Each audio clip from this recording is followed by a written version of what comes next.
on se retrouve aujourd'hui pour une nouvelle vidéo et comme on est le premier mercredi de tous les 2 mois, c'est notre vidéo adoption book haul. Donc on va vous présenter les nouveaux arrivants de ces derniers mois et on n'a pas lésiné. À la fin du mois d'avril, et vous les avez pas vus dans le book haul parce que je les ai reçus juste après, mais vraiment juste après avoir tourné la vidéo, j'ai reçu mes commandes de Book Depository et j'avais commandé Rune and Rising de Lace Bardugo. Alors comme vous le voyez, j'ai une édition qui honnêtement est pas très jolie et je suis très déçue parce que c'est pas du tout celle-ci que je voulais.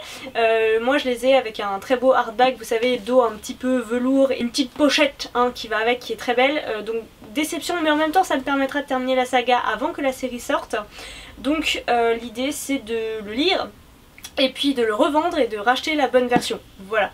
En revanche, j'ai également reçu Kings of Scar que j'ai pas là parce qu'il est resté sur mon lieu de confinement. Il est en transit en ce moment. Qui là est beaucoup plus beau. J'aurais bien aimé vous le montrer parce que c'est exactement ce que je voulais. Je vais commencer par les achats parce que ces 2 derniers mois il y en a eu un petit peu plus que d'habitude parce que il y a des suites qui sont sorties, il y a des BD qui sont sortis et il y a des auteurs dont je veux posséder les livres qui sont sortis, donc voilà, j'avais un peu de retard d'achat on va dire. Du coup j'ai acheté, bon là rien à voir avec une suite, hein. C'est le premier tome de la grande épopée de Picsou. Ça fait plusieurs années que je veux me les acheter et on m'a donné de l'argent pour mon anniversaire, du coup je me suis dit que j'allais l'utiliser pour acheter ce gros volume qui mine de rien coûte quand même pas mal cher et si tu veux la collection ça monte très vite. Ensuite j'ai acheté une autre BD, j'ai acheté le tome 5 de la quête d'Elana, enfin la quête d'Ewilan et Lana. Je vous l'ai déjà dit, j'imagine que vous le savez déjà, mais Elana c'est une saga de fantasy que j'ai adorée et je ne pouvais que acheter la BD. En plus les dessins sont juste magnifiques. Je vous montre la première planche. Voilà, c'est juste absolument magnifique. Donc voilà, même si ça coûte cher, je l'achète. Toujours à la fin du mois d'avril. J'ai fait une commande chez Gibert parce que j'avais une envie d'achat de livres et en fait il y en a un en particulier, ça faisait un petit moment que je surveillais pour le trouver d'occasion, il est passé d'occasion et je me suis dit c'est le moment.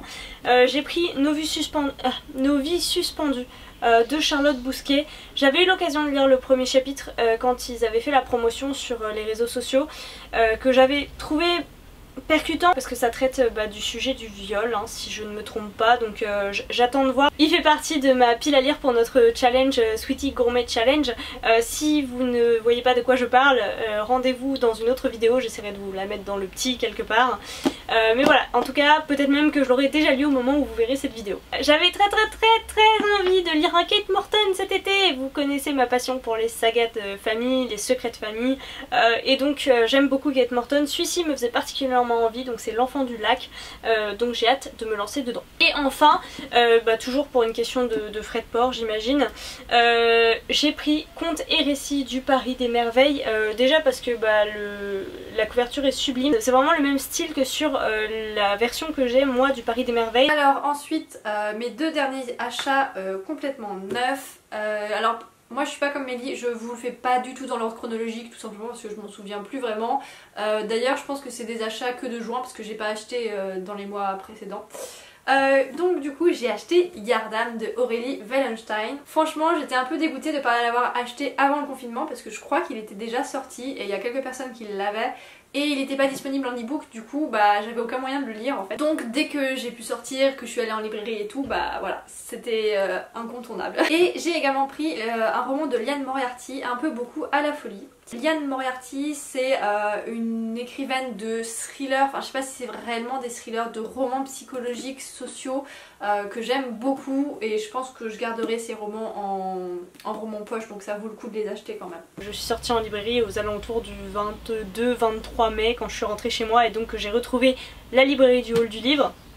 Je n'ai pas pu m'empêcher d'y retourner et donc j'avais pas d'envie particulière en fait, je me suis juste, vous savez, laissée porter par les rayons et franchement ça fait du bien.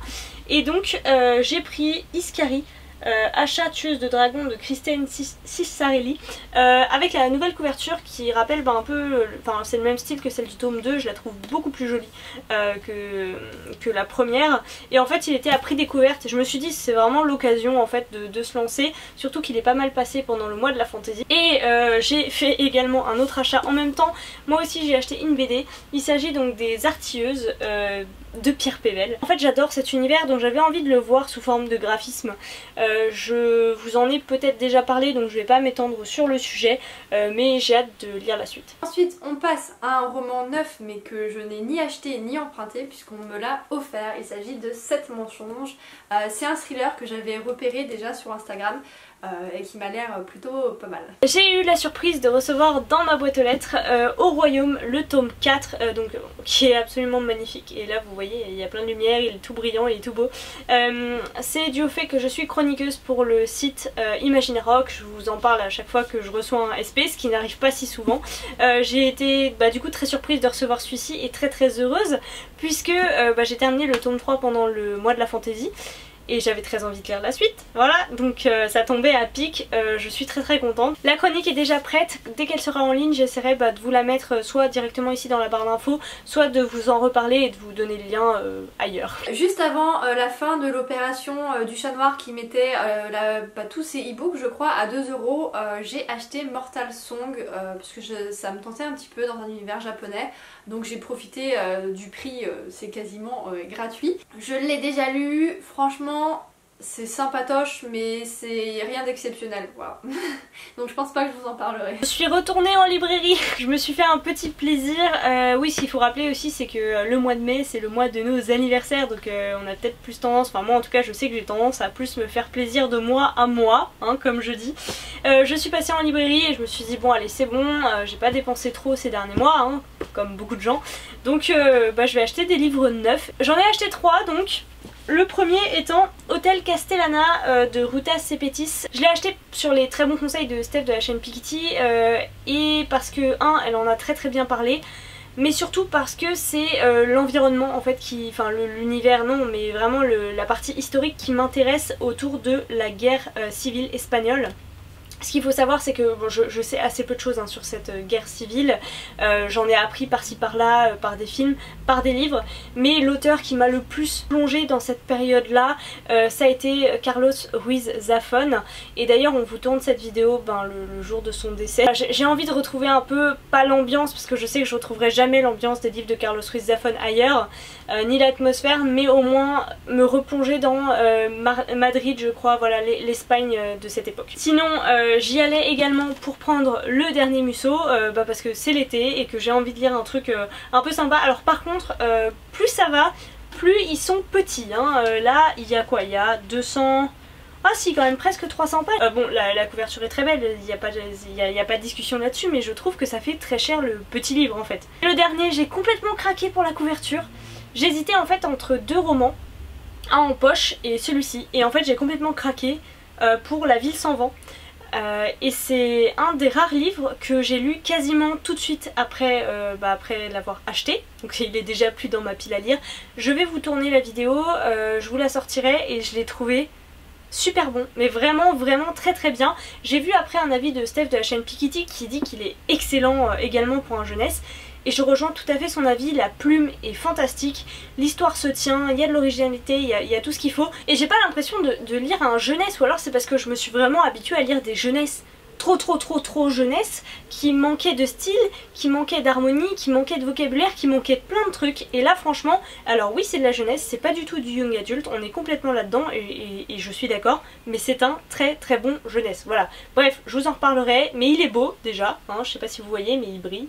Il est beau en plus d'être bon. Du coup pour ma part j'ai largement fini avec les achats.